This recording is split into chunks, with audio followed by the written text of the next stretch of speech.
When I was working in Bombay as an architect for Talati Pantiki, this job opened up in Bangalore where I would be traveling from Bombay to Bangalore once a week. So I said, okay, we'll take up this offer in Pondicherry at Golden Bridge Pottery and travel from Pondi to Bangalore, you know.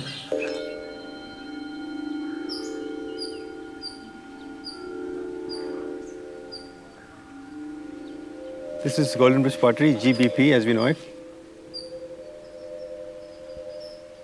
Traditionally, South India is known for low temperature terracotta work, some like this, traditional work, large urns and things, funerary urns. But there is no history of high-fired stoneware, what we call high-fired ceramics, in South India.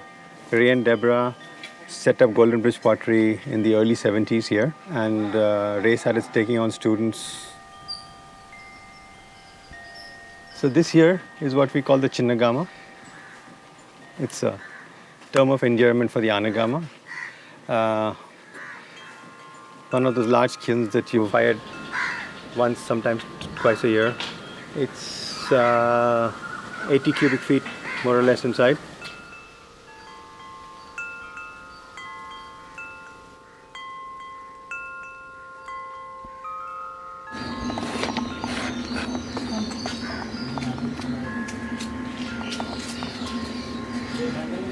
And now students from here have found their way all over the map of international ceramics. Some student work from earlier days.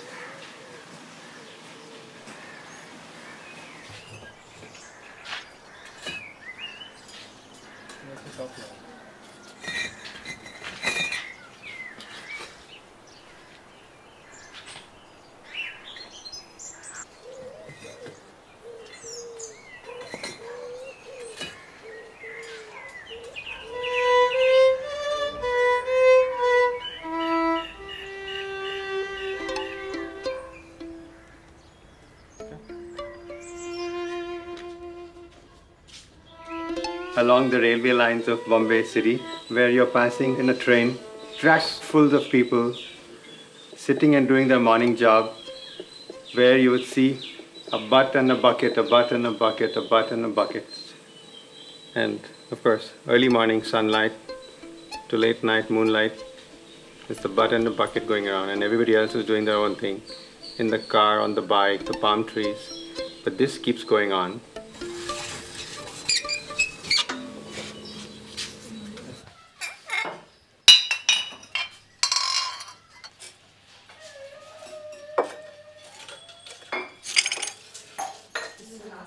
So these are the Architects of Immortality series, cubes which were initially made as individual objects somehow work together as a stack. They work out as interactive pieces inspired by the Tibetan prayer wheels. You'll see some text on this. The title is from Sri Aurobindo's epic Savitri, and the first few pieces that I made had got text on them which actually was very legible, Architects of Immortality somehow, so that's how the title came about. And I make them in different configurations and wood-fired, gas-fired, this is again wood-fired, and different clays give you different colors and different shades. Can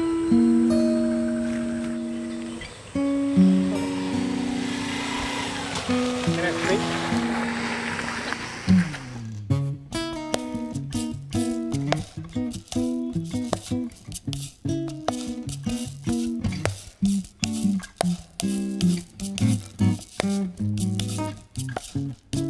So when I came here, Adil was here, and I remember his first paintings. He uses color in a kind of a restrained way, but what interests me about the way he uses color is that you think that there's not much color in these very textural surfaces, but then when there is color, then that kind of invokes the other color.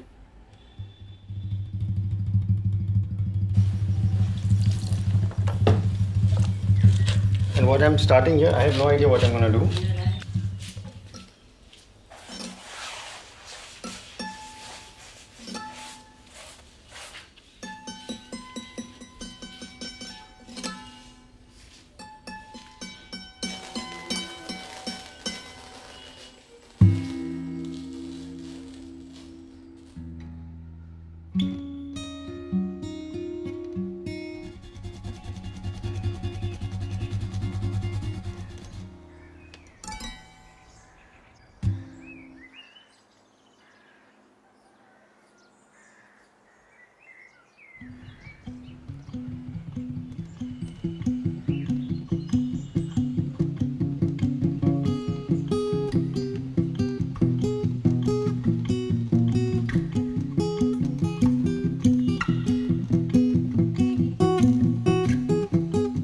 What interests me about his painting, he is fascinated with texture, and that probably comes from his ceramic background. And he doesn't deal with form on the surface. And in his textural surfaces, there's calligraphy.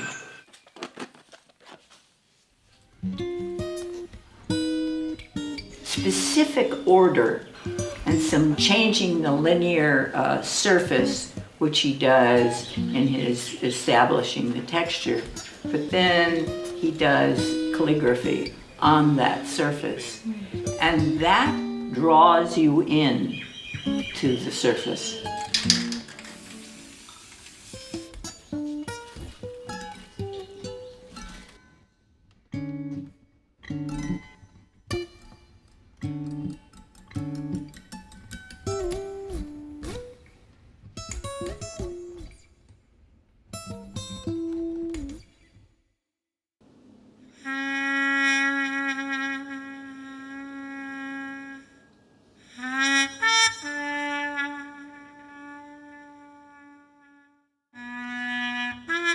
These canvases have started becoming objects, as freestanding objects. I mean, why do you have to hang a poor canvas on the wall, crucify it all its life, you know?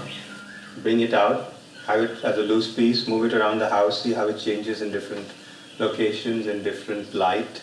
And that's how the barcode idea also originated, where the smaller barcodes I was making were objects. They were no longer paintings hanging on a wall.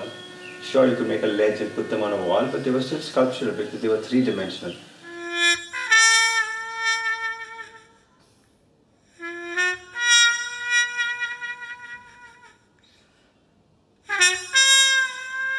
So there was this project in China that I was approached for.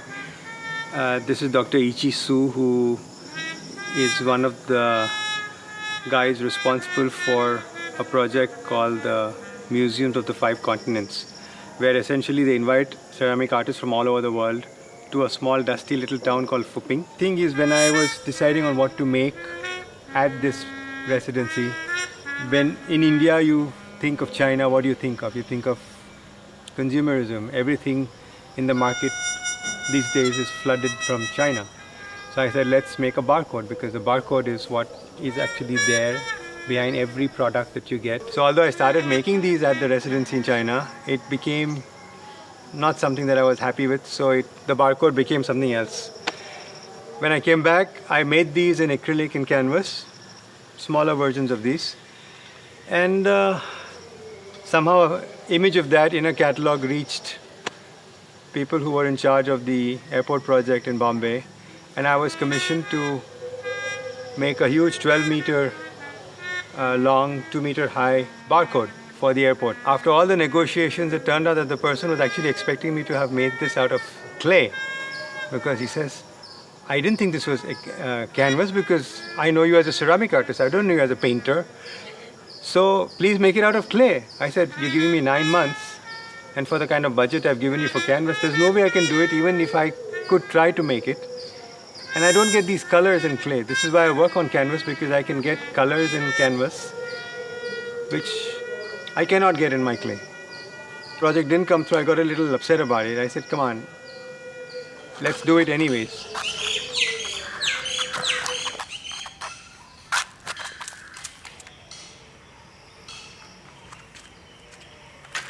We started from blank canvases till we finished everything. These get cut into two and made into barcodes on a wooden frame inside. And I use a lot of clay elements in the paint mixture. That is why it looks so tactile and so clayey. It's not just the canvas that you can see the canvas texture at all. Which is why people actually want to come and touch it, because knowing me for my clay work, they think, which is a compliment to me, that this is clay. And I wish I could do this in clay. It's because I like the idea of people touching things. The sensation of touch is very important, even if it's canvas.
So these two objects here, yeah,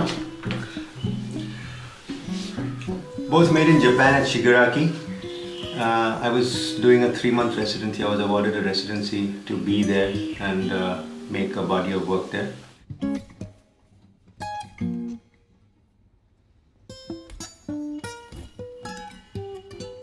These sets are being made for a show in Australia. I'm part of a 6-person show at the Trinale that's going to happen this year. And the premise of the show is that you are, all 6 of us, 3 Indian artists and 3 for Australian artists. We are taking one object each, selecting one traditional craft object and making it contemporary into whatever we want to make. And without telling the other 5 what that object starts out to be as, you send it bisque fired to those 5 other people across the world and let them finish the pieces their way and bring them to Australia. And the show is called 6 by 6, so there are 6 objects by 6 people, so it's a show of 36 objects. And then at the show there will be a poster on the wall explaining with a photograph of the original craft object what it started out as and then what it is. So I have, from my side, taken this object, which is a set that we grew up seeing in our homes, in Parsi households. This is called a sais.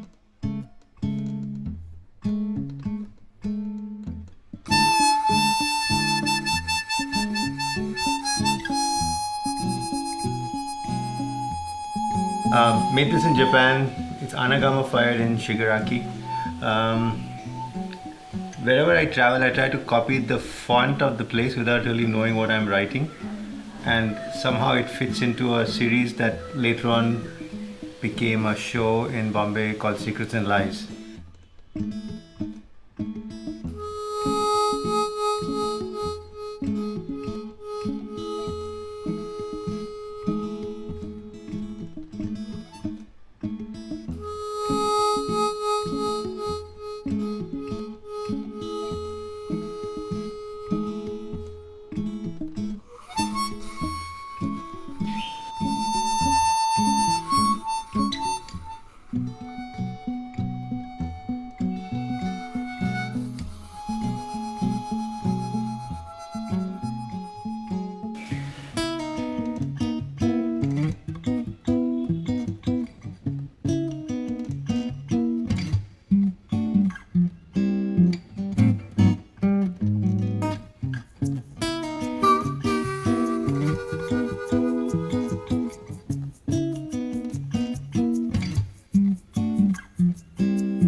I love what I do.